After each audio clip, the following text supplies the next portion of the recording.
Okay, so Cisco bit my chin. I had no idea he was gonna bite my chin. We were like making out for the most we had ever done anything like that. Even though we've been like flirting around for 3 weeks or whatever. He drew blood. It became like a big inflamed welt.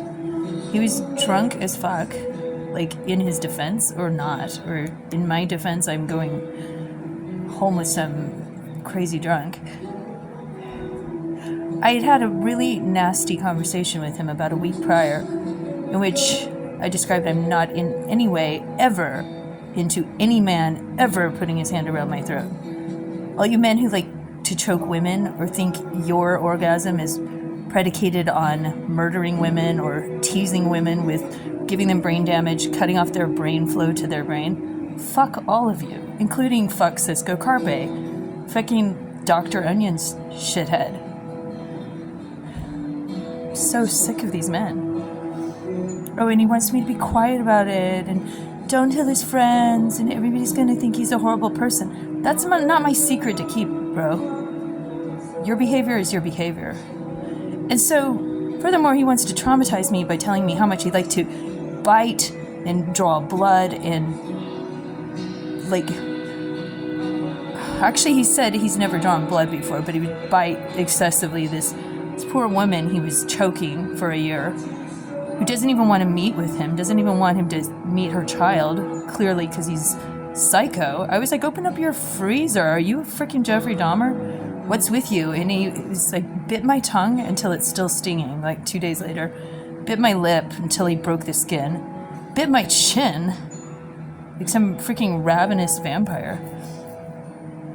And then it's like using a bunch of like nasty words like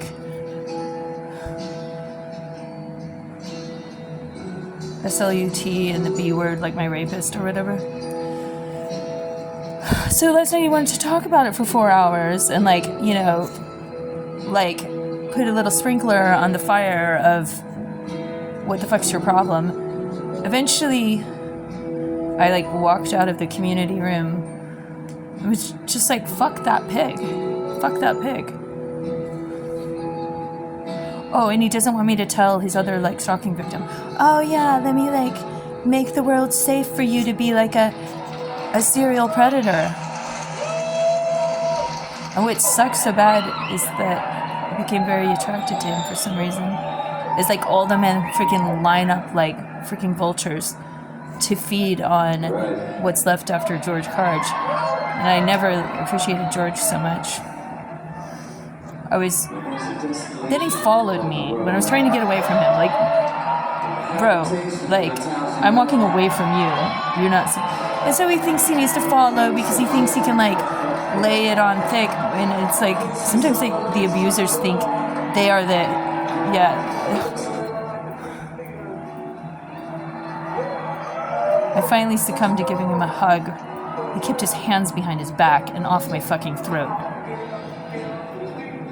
Sometimes when you're quitting a man, like quitting, you're still addicted to their pheromones and their cuddle and their sweetness and their musical talent. I walked into the club and there's this freaking gorgeous voice on the stage. And I was like even thinking of deleting all my Dr. Onion footage. Like, I don't even want to host that shit. I don't want to contribute to his glory.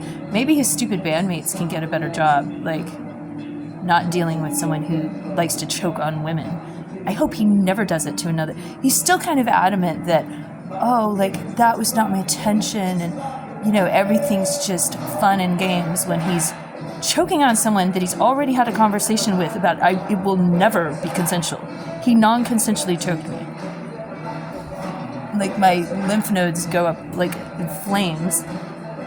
I had, like, a vision of my own death and have been in a traumatic flashback to being raped and strangled in 2002.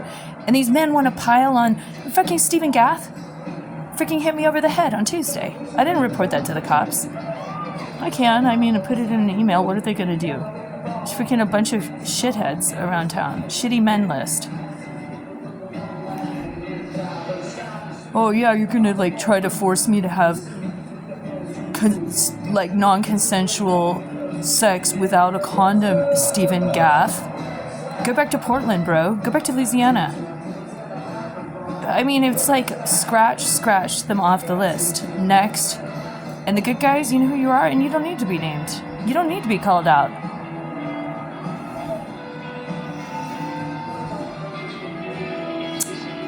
So I like wake up crying again because like the pain was so real. It was just like utter pain, and maybe it's all blending into the depression of losing George.